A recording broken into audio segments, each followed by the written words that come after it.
I saw a video the other day where the creator declared that dewy makeup is ruining your life, and that's obviously a hyperbolic statement, but I think there's some merit to it, and I want to unpack that a bit today while also talking about some other beauty-related revelations that I've had over the years that have completely changed the way that I do my makeup routine. Thank you so much to SeatGeek for sponsoring this portion of today's video. I'm really excited to be working with them again to offer you 10% off your next purchase. So if you're going to any of the many concerts that are going on this summer, or a sporting event, or a show, you can get 10% off using my code Kelly10. Even if you have shopped through SeatGeek before, you can still use my code. You do not have to be a first-time customer. I actually used my own code after the last video that I did with SeatGeek because I was purchasing tickets to a New York Liberties game. So I was like, let me use my own code and get 10% off. And when I was buying tickets for that game, I really liked that I could see the view from every single seat. So I was like testing them out, clicking to see, what I want to sit here, what I want to sit there. It really comes in handy. So thank you so much to SeatGeek for partnering with me again on today's video. Be sure to use my code Kelly10 to get a discount on your next order through SeatGeek. And let's go ahead and jump into the video. So we'll start with dewy makeup. I have so much that I could say when it comes to dewy makeup. And I think there are a lot of misconceptions when it comes to dewy makeup. The first misconception is that it looks more youthful or it looks more natural. And I think that can be the case, but I don't think that should be a blanket statement about dewy makeup. That is not always the case, and I want to unpack that. But I also think the trouble with dewy makeup is the lack of longevity there. And it's possible to have dewy makeup that wears well, but it's tough and you need to be a little bit strategic about it. So I want to break down both pieces of this. So starting with the dewy makeup looks more youthful statement. Now, let me even first just throw out there, I don't think looking more youthful needs to be the desired outcome of your makeup. I love looking my age. I don't care if my makeup makes me look older or younger. Makeup is a form of creative expression. There are many reasons we could be doing our makeup outside of attempting to achieve that. But if that is your goal, I so often hear, I'm this age, so I must wear dewy makeup, or I'm this age, so I can't wear matte makeup. And I just don't think that that should be the rule. I know for myself, when I'm wearing a very, very dewy makeup look, I feel like it's emphasizing any fine lines that I have, any texture that I have, any acne that I have. They're not going to be blurred out by something really shiny and glowy. You need something matte to do that. And it doesn't need to be a flat matte, but having a very dewy foundation sit on top of any fine lines that you have isn't going to be smoothing them out. I think a matte look can actually be very youthful because it's going to blur anything that you're kind of wanting to cover. Also, if you're concerned about any texture on your skin, glowy products, again, only emphasize that. And I know there's this fear when it comes to matte products, but maybe something in the middle. It's kind of like the Goldilocks effect. You don't want it too dewy, but you don't necessarily want it too matte. Something that's more of a soft satin matte is going to be your friend. And I think there are a range of options here, and I wanted to highlight a few different powders that I love for achieving this at different levels of intensity. Starting with the least intense, if you're a little bit fearful of powder, you're worried it's gonna look cakey, you're worried it's just gonna be too much, and you want something a little bit softer, especially if you have dry skin and you're fearful it's not gonna sit well on the skin, I would direct you towards the Hourglass Ambient Lighting Powders. This is a palette, but they are sold individually. I'm just using this to demonstrate, but their powders have this very diffused finish to them, so they really blur out anything you're wanting to camouflage. They sit very smooth on the skin, but they still have radiance to them. Another option that I love that's not gonna take away the glow from the products underneath, it's just gonna kind of blur it out and set the products down, the Kosas powder. Both of these, I feel like super popular products. I've been talking about the Kosas powder forever now. It's the Cloud Set. I have mine in the shade Breezy. I have huge pan on this. If you have dry skin and you're scared of powder looking powdery, this is the one I would direct you towards. But I've also had so many subscribers that have oily skin say that they still love this as well. So if you're wanting a softer powder that's not gonna look like powder on your skin, but it's going to blur things out, try this one. And now I do love both of those, but I love a quite matte look. So I also have some powder recommendations that are a little bit more heavy duty, I'm going to call them. So my two favorites, my tip top, we've got the Jones Road and the Huda Beauty. So for today's look, I went quite ultra matte. As you can see, I obviously wanted to lean into the theme of the video. I didn't want any dew on my face. I'm like, we're talking about dew, so we're going mega matte, and I use the Jones Road powders for this. I have the pink setting powder and the white. The pink is my favorite, but lately I've actually been mixing the two of them because the pink is like not necessarily made for my skin tone, though I can make it work, but I've been mixing the two of them to get a slightly brighter look. These are definitely more on the powdery side, but they still sit smooth on the skin. I kid you not, I had a friend say to me, your under eyes look like you have a blurring filter on them. And I was like, yes, it's because I'm wearing this powder. Very similar to that, but maybe like slightly more heavy duty, slightly more powdery. You kind of have to like powder for this one, but the Huda Beauty Easy Baked powders, the loose version, these will lock your makeup in. They will last all day. It's not going anywhere. This is like bulletproof Huda Beauty Easy Bake. And that's the perfect transition into part 2 of my vendetta against dewy makeup, longevity. It's definitely possible to achieve a long wearing makeup look with the use of dewy products, but you have to be a little bit more strategic about them. And if you're wearing a full face of glowy makeup, you're gonna have a hard time getting it to last more than like 4 hours before it starts to fade or slip and slide off your face. So some strategically placed powders, some less dewy products, I think are going to be your friend. And I really think the problem started with the popularity of dewy makeup because now every makeup launch is dewy and shiny and glowy. And I mean, these words don't all mean the same thing. They're not synonyms, but they're all in the same family. And I think it's tough to take a glowy primer, top it with a dewy foundation, skip out on powder, and then apply a glowy liquid blush and a glowy liquid highlighter and achieve a good result. You almost need some powders in there, and we all have different skin types, but even on my dry skin, that would not sit well. That would not last more than an hour. That would be emphasizing every single pore on my face. And if you're looking at your makeup and you're thinking, why is it not looking as perfected as it could be? Maybe it's too much dew. You don't have to be like me. You don't have to wear as much powder as I like to wear, but maybe swap out a few of those glowy products for something dewy. Have a routine that integrates both, and you're gonna get probably a better result, A, but B, you're gonna get so much more longevity. When everything on your face is dewy, it's probably not gonna last that long. The next game-changing makeup tip that I wanna explore is working in small layers.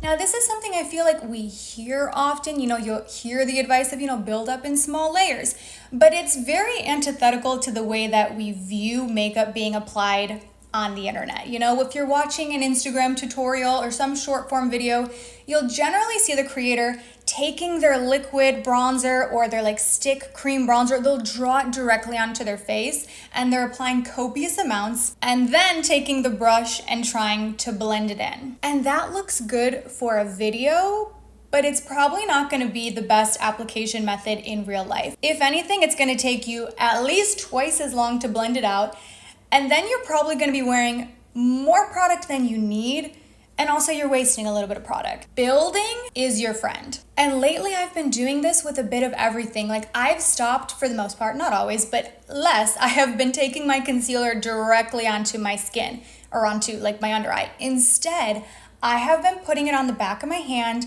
and then picking up my brush and applying it from there, because I'm getting a way more targeted application and I'm able to adapt the coverage to what I need, where I need it. So for me, most of my blue and my darkness on my under eyes is really targeted in this inner corner right here. I don't have as much darkness out here, so I don't need concealer out there, or at least not as much. So when I'm picking it up directly with my sponge and I'm tapping it where I'm aiming to build the coverage, I can really pinpoint where I want it and create this very adaptable, customized look. Same with your base. You don't need to go in with foundation all over, like a very heavy layer all over the face. You can, and I think there is a time and a place for that. Don't get me wrong. I love a full glam, full coverage, extreme coverage look. But for every day, I recommend trying to work in small layers because not everywhere on your face needs the same amount of coverage. So I'll take just a small little bit on my sponge,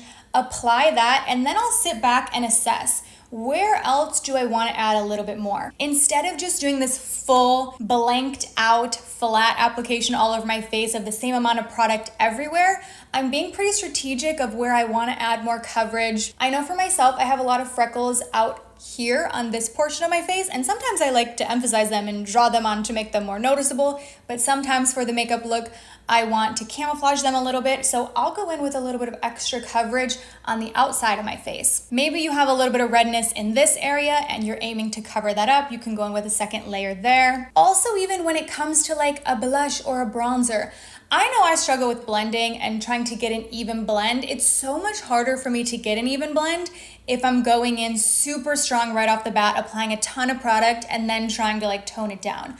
I have a way easier time building it up and thinking, okay, do I want a little bit more pigment? Okay, let me go in with another layer, versus going super strong right out the gate and then having to reel it in. This next one is working with your features instead of against them. And it's something I've been discussing in a lot of videos recently, but I feel so passionately about it. I just don't want to shut up about this topic because so often I watch makeup tutorials and they're presented in a very one-size-fits-all format that everyone should be applying their blush at this angle and everyone should apply their eyeliner this way. And unfortunately, that's just not the case. And once I started customizing my makeup routine to my own features, I started feeling so much more beautiful. Imagine that. I talk pretty extensively about that in this video right here, so I can leave it linked down below. But a few examples would be your face shape. You know, if you have a very round face shape, a lot of times you'll watch tutorials on the internet and you're looking for something like contouring for a round face shape.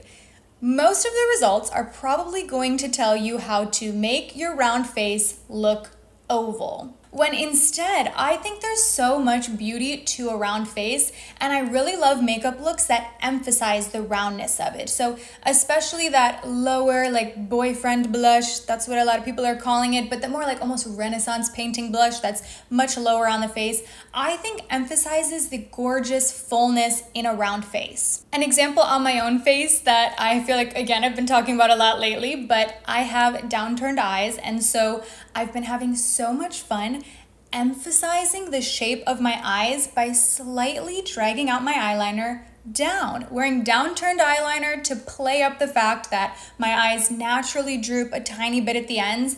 I think is so natural on my face. It feels very harmonious because that is what my eyes naturally do. And I think celebrating your natural face by playing up your own features instead of trying to camouflage or hide them will completely change your makeup routine. And don't get me wrong, there's still a time and a place. I still love upturned eyeliner. I still love a variety of different blush placements. Like, makeup washes off at the end of the day. You should feel the freedom to play and explore, but just try it. Try playing around with your own features a little bit. The next one is choosing one feature to play up. Now this I feel like is a classic rule, and so often if I finish my makeup and I'm looking in the mirror and I'm thinking something is still off, it's because you're playing up a lot of different spots on the face and they're kind of having to compete with one another. So for example, my look today, I have on a little bit more of a glamorous eye. I mean, it's not too smoky, too glam. I would describe it as a soft glam, but I let that be the focal point today. I did a little bit of sultry lower eyeliner. I've got a lot of glitter on the eyes, so I kept the rest of the face a little bit more simple. I went pretty neutral with my blush. I have on a pretty soft lip. I'm allowing the eyes to be a bit of the statement today. But if I were to instead go in with like a super bright blush, it's gonna be competing with the eyes a little bit. You don't really know where to look. It's possible to make that work and it's possible to make them look cohesive, but it's a little bit harder to do. So a lot of times when I'm doing my makeup, I like to choose what's gonna be the standout today, if anything. Sometimes I just like a really subtle look, but maybe I wanna wear a bright red lip. Well, maybe then I would choose to keep the rest of the face a little bit more simple. Maybe you want the blush to be the standout, going with a really bright look on the cheeks and then making the rest of the face a little bit more subtle so that the blush can have its moment. And don't get me wrong, it's definitely possible to play up multiple features at the same time, but that's, I think, where it gets a little bit more challenging and you have to be very intentional about it. And if you're sometimes wondering like, why isn't this working? I think that's always a safe bet to just choose one feature to play up and let that be the focal point of the makeup. Okay, and as an aside, I think this is part of the reason that eyeshadow has been less popular, because people have been focusing so much on blush and letting the blush be the punchy, poppy moment on the makeup look. It's hard to wear a really bright, noticeable blush and then tie that in with the eyeshadow. It's possible. Again, I'll keep saying that it's possible, but it's definitely harder to do. And with the popularity of a really strong, bright blush placement the last few years, I think that's part of the reason for the decline in eyeshadow popularity, among other things. This next one is to blend way longer than you think. It's interesting too, because watching any sort of makeup tutorial, we're missing a ton of the blending. Whether it's a short form video or a long form video, so much of the blending is getting cut out. So it appears like, oh, they're just sitting there and tapping for 2 seconds and it looks perfect. But that's absolutely not the case. There is so much time behind the scenes blending something into the skin. And I remember years ago watching like a master class from Ariel, who is Kylie Jenner's makeup artist and does a lot of other celebrity makeup. And he mentioned how long he pushes the foundation into the skin with the sponge. It's a long time. Just over and over and over, tapping over it with the sponge to really push it in. And make sure that you blend your life away. This is really important. And I noticed such a big difference on the days that I spend a lot more time and energy on my blending versus the days that I'm kind of rushing. My makeup just turns out so much better. Like, blending takes so much more time than I would like, if I'm being honest, but it can make all the difference. Let us know if you have any game-changing makeup tips that completely altered the way that you do your makeup. And another huge thank you to SeatGeek for sponsoring today's video. Be sure to use my code next time you're shopping on their site, and I will go ahead and see you in my next one. Bye.